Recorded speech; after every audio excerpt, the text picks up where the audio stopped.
Salmo 2, el canto del rey. San Ambrosio habla que este canto se refiere al nacimiento de Jesucristo. Ya es una prefiguración de la encarnación. Se habla de la coronación de un rey. Se supone que literalmente era la coronación del rey David, pero propiamente la coronación de Cristo Rey. Es un salmo real, es el ataque que hay de un rey, tanto internamente como externamente. Se ve por sus enemigos que se le enfrentan, pero también el ataque más poderoso que tenemos los seres humanos, que son el ataque interior, nuestro propio yo. Es una lucha interna que se va a fraguar entre el rey. Es la guerra que se le hace al rey, y por tanto se están preguntando que si ese rey los puede salvar. Es la pregunta que a veces nos hacemos todos, de si de Cristo puede hacer algo por esta humanidad tan agobiada y doliente. Hay varios tipos de salmos, o la clasificación de los salmos. Hay salmos de alabanza, de agradecimiento, de súplica. Este queda clasificado como un salmo real. Entre esos salmos está el Salmo 18, el 20, el 41, el 45. Hay varios tipos en el camino los iremos comprendiendo. Este salmo está dividido en dos partes. La rebelión de los reyes, o la rebelión del hombre, el hombre, y la respuesta de Dios a esa rebelión, o sea, el decreto del rey. Jesús es el bienaventurado por excelencia. Por eso en el Salmo 1 se hablaba del justo. ¿Quién es ese justo? Pues Jesucristo. Y es el único que nos puede ayudar. Ahora vamos a ver el hombre que prepara un fracaso. Y prepara ese fracaso porque le hace frente al rey. ¿Quién es el único que lo puede liberar? Pues el justo por excelencia, que es Jesucristo.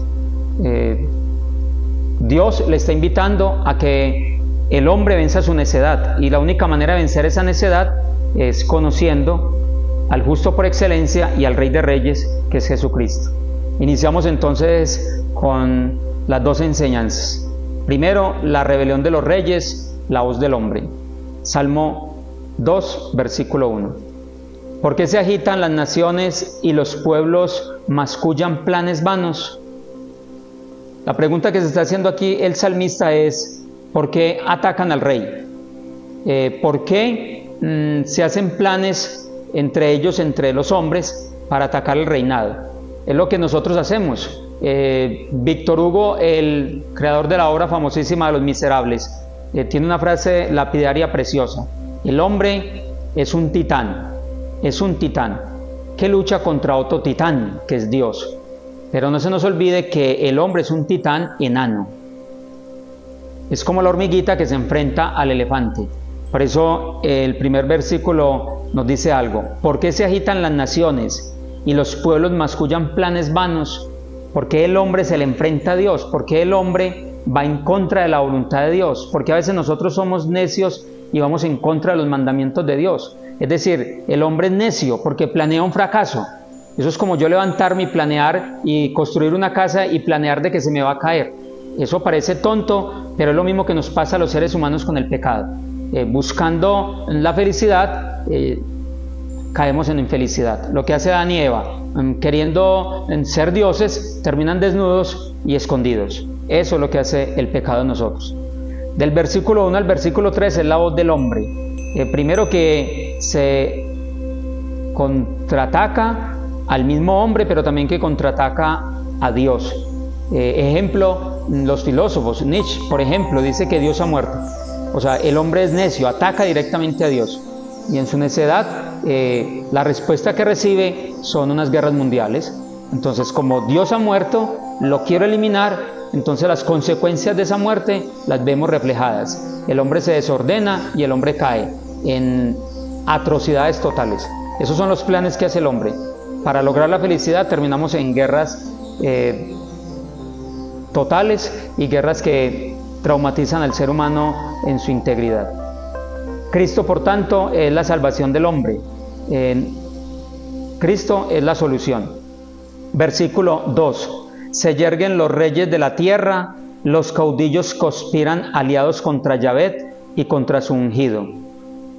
Esta es la mezcla de unos verbos, la mezcla de los verbos en futuro, en presente, por eso se dice que se reunirán, que va a suceder, se está hablando ya de una manera profética, del Mesías, del ungido, por eso se habla de la consagración. Cuando se habla acá que planean contra el ungido, ese ungido traduce el Cristo.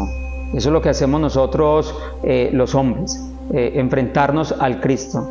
No queremos que sea nuestro rey, decía los judíos en el capítulo 19 de San Lucas, versículo 11. No queremos que sea nuestro rey. A veces nosotros con nuestras actitudes también le decimos lo mismo a Dios. No queremos que sea nuestro Dios. Yo quiero ser mi Dios, yo quiero tomar mis decisiones, yo quiero hacer lo que me da la gana. Y fruto de eso tenemos las consecuencias que estamos viendo. Versículo 3, rompamos sus coyundas, sacudamos su yugo. Hay dos niveles de enemigos, cortar las sogas, sacarse de las cuerdas. Las sogas son fuertes cuerdas, querían matar a David, literalmente era querer matar a David, le quieren eliminar espiritualmente. Entonces se hablan de dos partes, rompamos sus coyundas, sacudamos su yugo, es decir, no le hagamos caso, no le hagamos caso. En este momento literalmente es a David, porque David es el rey, pero nosotros vamos más allá en la vida de la meditación del Salmo. El rey verdadero es Cristo y nosotros también hacemos lo mismo, queremos quitarnos el yugo que Él nos quiere proponer. Dice Jesús, carguen mi yugo, que mi yugo es más llevadero, que cargar el yugo del mundo, pero nosotros a veces somos necios y queremos llevar ese yugo del mundo. Nos enfrentamos entonces contra Dios, como la persecución que tiene el mundo contra José, María y el niño Dios hacia Egipto. Internamente empezamos una persecución también todos los días por medio del pecado contra las cosas espirituales. Segunda enseñanza, el decreto de Dios, o sea, la voz de Dios. En estos tres primeros versículos escuchábamos la voz del hombre, ahora vamos a escuchar lo que Dios dice. Versículo 4, el que se sienta en los cielos se sonríe, Yahvé se burla de ellos. Aquí van a utilizar la imagen antropomórfica de Dios riéndose. La risa es expresión de plenitud, de grandeza, de que yo soy más fuerte, de que el verdadero titán es Dios. Dios es el único que se ríe. Cuando Dios le promete a través de estos tres personajes que se le aparecen a Abraham que van a tener un hijo, dice que Sara se ríe. Sara se ríe porque es imposible que Dios les conceda un hijo. Más adelante Abraham se va a volver a reír, porque ve que es imposible, que él ya tiene 100 años y no tiene un hijo, y Sara ya tiene 90, no tiene hijo y fuera de eso es estéril. Entonces los dos expresan el símbolo de la alegría y de la risa, pero de una risa negativa, de una risa de creer de que saben más que Dios. Pero resulta que Dios les concede un hijo precioso, y fuera de eso Dios le dice que ese niño se llamará Isaac, y le preguntan ¿por qué se llamará Isaac? Y Dios dice, significa yo me río, o sea que el que se ríe verdaderamente es Dios. Quiere decir de que Dios es el titán mayor, es el creador y nosotros somos las criaturas. Nosotros somos la hormiguita, Él es el elefante y nosotros estamos dependiendo siempre de Él. Y cuando el hombre depende de Dios, goza, disfruta de todo. No estamos para estar encima de Dios, ni de sus preceptos, ni de sus mandamientos. Por tanto, Dios se ríe. Quiere decir en hebreo, midat keneket midat, es decir, medida por medida. Si te querías reír de los enemigos, pues Dios se reirá de ti. Dios se reirá de ti. Lo que quisiste hacer con el otro, Dios lo hará contigo. Dios se reirá en dos planes, en el plano físico y en el plano espiritual. Habrá un juicio final, pero también habrá un tormento espiritual terrible para el ser humano. Dice el versículo 5, luego en su cólera les habla, en su furor los aterra. Versículo 6, ya tengo yo consagrado a mi rey en Sión, mi monte santo. El consagrado era lo que se llamaba el ungido, o sea el Cristo. Por tanto, el rey consagrado es el Mesías. La desobediencia al rey es directamente una desobediencia contra Dios. Desobedecer al rey es directamente desobedecer a Dios. El hombre es capaz de crucificar a Cristo, pero Dios es capaz de resucitarlo. Por eso dice ahí, ya tengo yo consagrado a mi rey en Sión, mi monte santo. Es decir, que al fin y al cabo Dios vence, Dios se ríe, Dios resucita a su Hijo amado Jesucristo. O sea que Dios siempre gana. Continúa la voz de Dios. Versículo 7. Voy a anunciar el decreto de Yahvé. Él me ha dicho, tú eres mi hijo, yo te he engendrado hoy. El rey proclama que él es el lugarteniente de Dios en la tierra, diferente del rey de Israel, que es el hijo de Dios por adopción. Voy a explicar esto. Los reyes de Egipto y los reyes mesopotámicos estaban convencidos que ellos eran hijos de Dios por el semen, o sea que ellos habían nacido de la divinidad y por eso buscaban que se les adorara. Los reyes de Israel reconocieron que ellos eran reyes y eran hijos de Dios por adopción. Eso no se nos puede olvidar, porque lo que quiere el mal es que yo usurpe la grandeza de Dios y que yo me edifique como el rey, que yo me edifique como el creador. No, yo tengo que reconocer mi ser de criatura, que dependo de Él. Por eso dice Dios en el versículo 7, voy a anunciar el decreto de Yahvé. Él me ha dicho, tú eres mi hijo, yo te he engendrado hoy. Es una imagen mesiánica porque desde ya se vislumbra que es Cristo. Jesús es el decreto del Padre, tú eres mi hijo.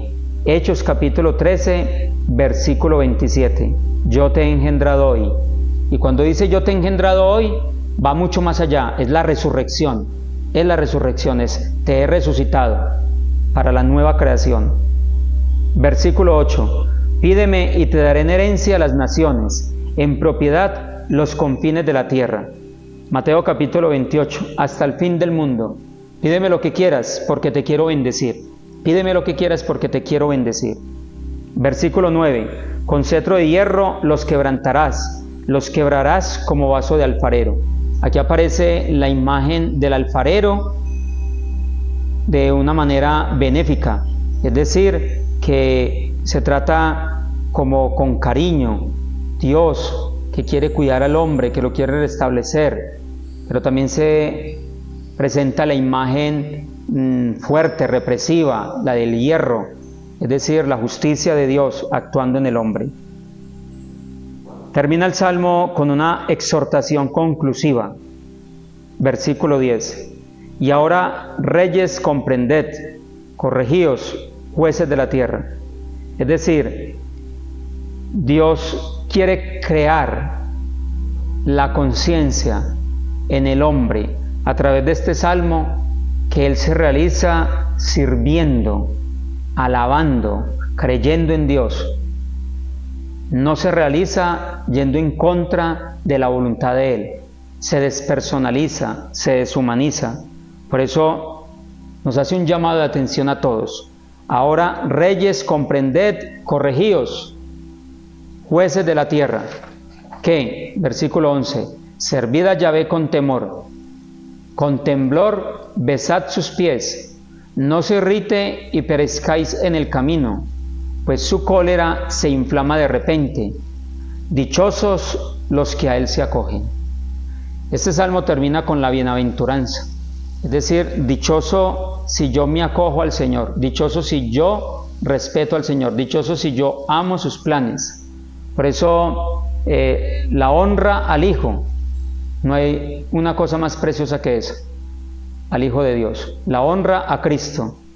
Antes éramos esclavos, pero se nos ha prometido la manifestación en Cristo de la bienaventuranza. Hermanos, ánimo pues, que el Señor nos regala a todos el don, la gracia, la alegría de poder no planear la destrucción de nosotros con el pecado, sino al contrario, planear la perfección, un camino agradable a través de el camino y la voluntad de Dios. Gloria al Padre, al Hijo y al Espíritu Santo. Como era en el principio, ahora y siempre, por los siglos de los siglos. Amén.